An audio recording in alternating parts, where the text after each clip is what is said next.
Good evening, guys. Brian Neubert here from goldandblack.com, live in Assembly Hall here in Bloomington, following Purdue's 73-58 loss to Indiana. Purdue's fourth straight loss.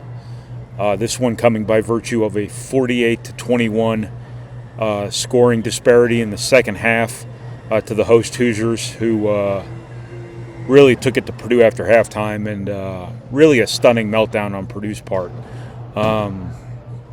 I'm here to try to make sense of it for you. This is your goldandblack.com rap video. It's brought to you by our friends at Purdue Union Club Hotel. When there's a Bloomington location, and why isn't there? That's where I'll be staying. I don't know about you, but all right, we will dive back into this here. So Purdue is outscored 48-21 in the second half after putting itself in a pretty solid position, up 37-25 at halftime. It is clearly a situation here where Purdue's got some things going on here that aren't ideal. This is the fourth straight game in which Purdue has had a relatively comfortable lead before halftime, and a disastrous second half, absolutely disastrous second half. The last two opponents, Wisconsin and Michigan State, combined to shoot 70% in second halves. Indiana shoots, I believe it was 64, but for a while there it was right on pace to start with a 7 again. Purdue turned the ball over a bunch of times in the second half. Indiana scored off all of them. Stop me if you've heard this before, like 5 days ago. I'm not really sure what's going on here. I'm not a psychologist. But Purdue obviously has some composure issues. They have some poise issues. These are issues that one would think would not exist in a team with the level of experience and the body of work that this group of players largely has behind it. These are the things that experience should make strengths.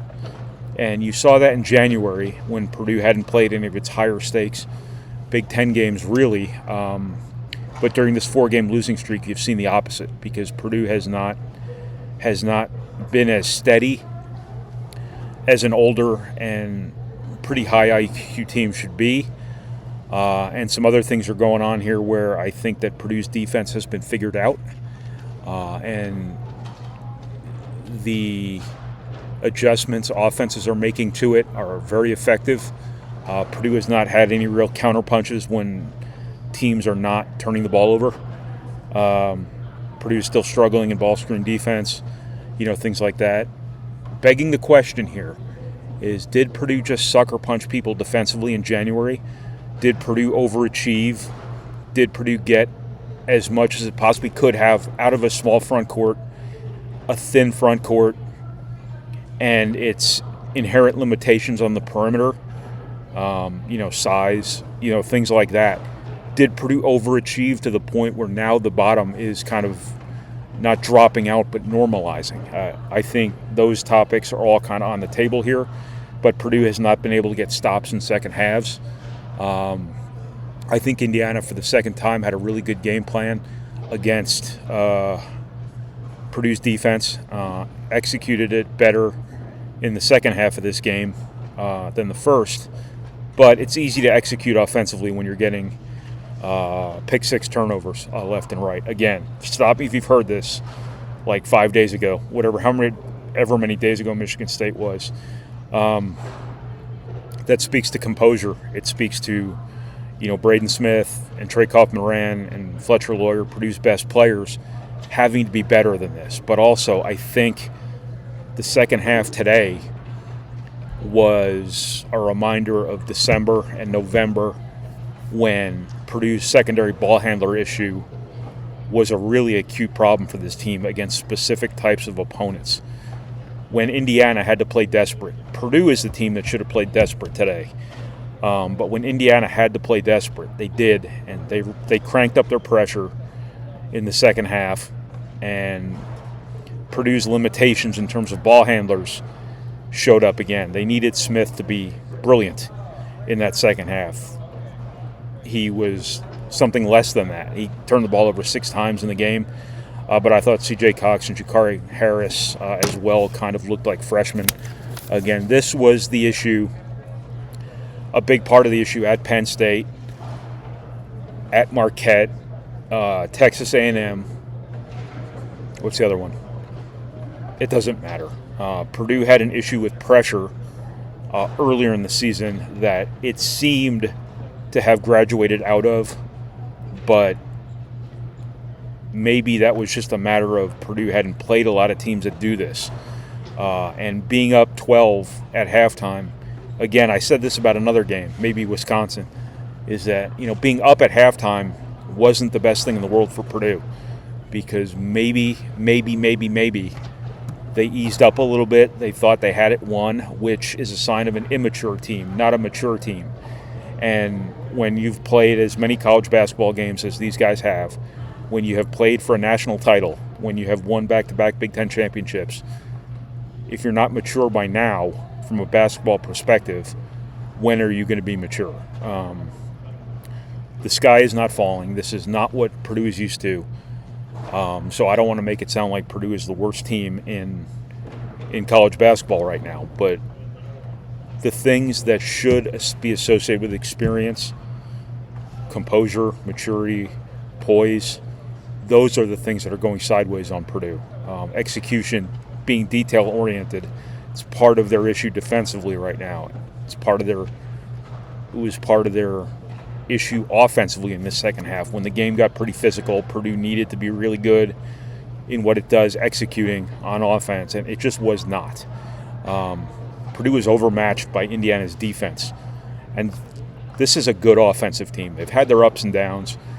Turnovers have been an issue the last 2 games, and turnovers are part of offense for sure, but this is a good offensive team. They just did not do the things in the second half that they needed to do to be the best version of themselves or a better version of themselves. And, it really does. I don't think it was any one person, but it really does start with Braden Smith, having to kind of lead and having to kind of be the stabilizing force sort of player that his position demands sometimes. I do think it's always been an interesting dichotomy with Braden Smith, that for a guy that emotional and that competitive, the level-headedness that has to come from that position, those two things don't always go hand in hand. And I'm not sure if that's something that's caught up with him the last couple of games, having to do a lot more without Zach Edey last season and having gotten to this point in the season now, having carried quite a bit of this load here through the course of the year.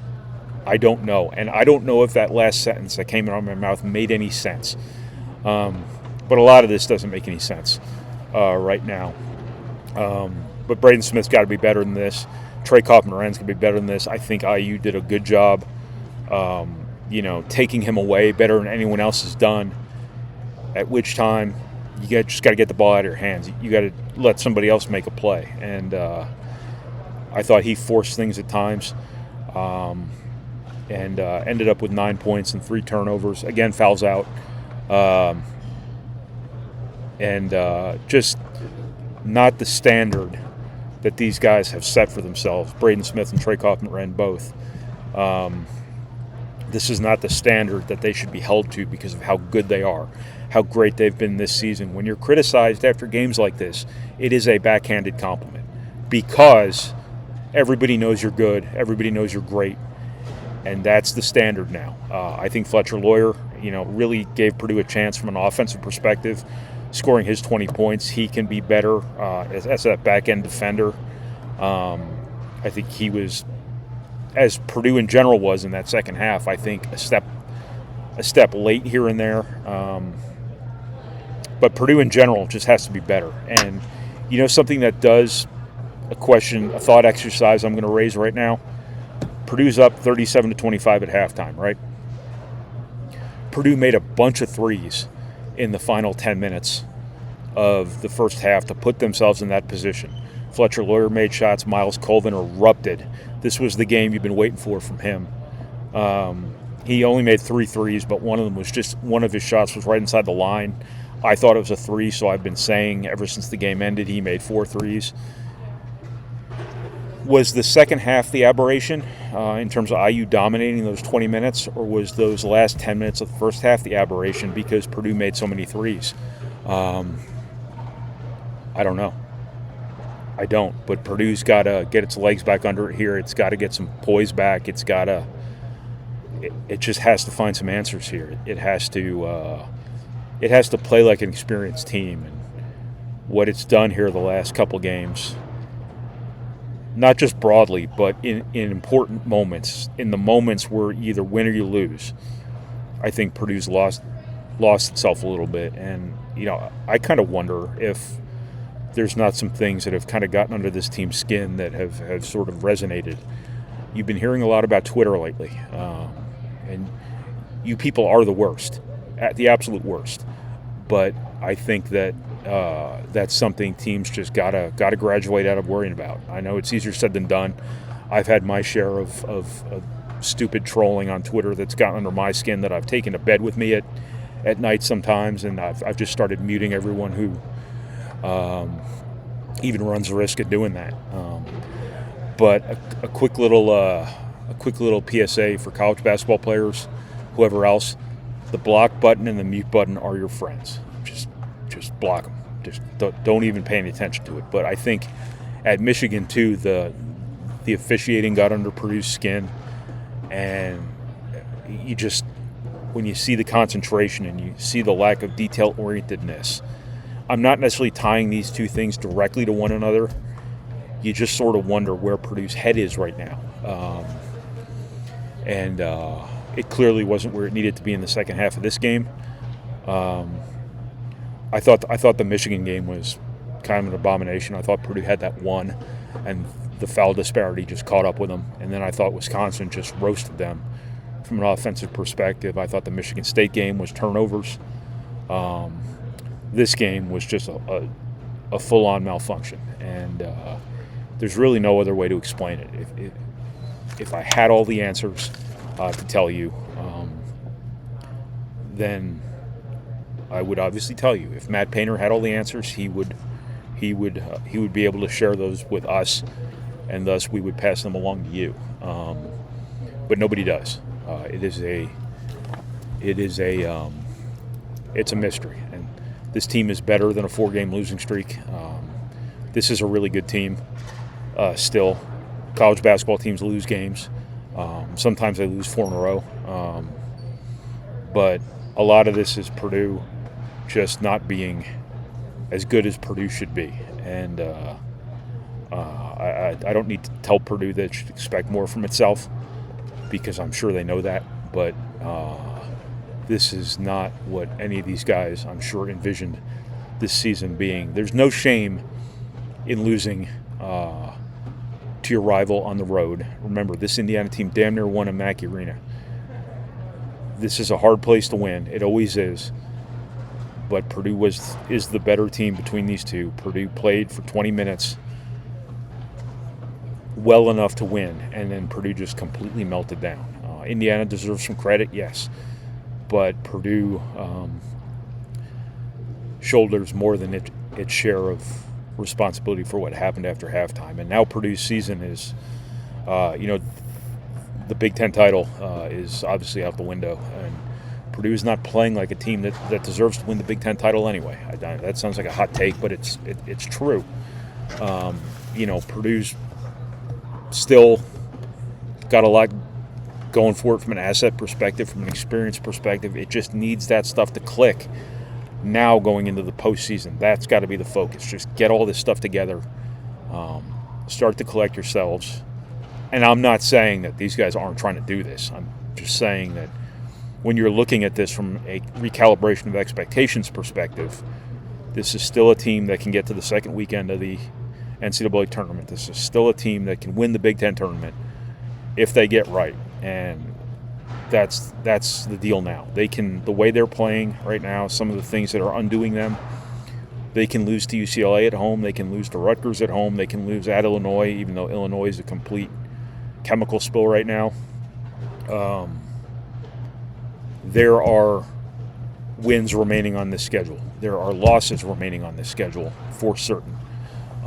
Purdue's just gotta get better here. Having some time off, that can go a couple different ways on you. But perhaps having some practice time to sharpen some things back up. You shouldn't need necessarily to have to sharpen things back up on February 23rd. But the results lately are what they are, and Purdue's in a very unfamiliar position here, and has always seemed to have the poise and experience and body of work behind it to respond favorably to adversity. But Purdue's had opportunities here, 4 games in a row, none more acute than this game right here in front of me, that way today, to respond well to adversity. And they haven't done it very well, which is shocking, because I expected this team to be a very, very poised team that was going to play like its experience, is going to play like a team that benefited from making a run to the national title game last year. It's got a championship background behind it, and that stuff really should matter. And to be honest with you, the last couple of games, it really hasn't. And that's shocking. And I'm sure it's surprising to them. I'm sure it's surprising to Matt Painter. Surprising is one way to put it. But they got to get it fixed. So you do wonder if I don't know. I was going to say you do wonder if I mentioned the overachieving theories earlier in this now 16-minute and 45-minute long video, so I'm not going to circle back to that. But Purdue's got to get back to where they were in January, and they've got to get their stuff together in advance of the Big Ten tournament and the NCAA tournament. There are still plenty of opportunities ahead to do something with this season really good. And again, we're talking about a team that is 19-9 now, like it is 2-18, and that's not right. But that's the burden of expectation that Purdue has set for itself by being one of the elite programs in college basketball here for the last 5-6 years, if not beyond that. So their standard is high for themselves, I'm quite certain. But it's obviously time to start playing up to it. So that's what I got. I don't know if that made any sense. I don't know if there's anything I could have said that would have made any sense, because this has been a really surprising downturn from a team that had really earned the benefit of the doubt coming into this season, and pretty much every time they take the floor, and it's just not living up to it these past couple weeks. So that's what I got. This is Brian Neubert from goldenblack.com as your lead-in to White Lotus Episode 2 tonight. Thank you to the Purdue Club Hotel for your support, as always. Thank you for watching. Thank you for reading. Thank you for listening. And thank you for processing our materials, however it is you process our materials. And I'll talk to you guys again next weekend after Purdue plays UCLA in Mackey Arena, in the reopening of Mackey Arena. Good night, everybody.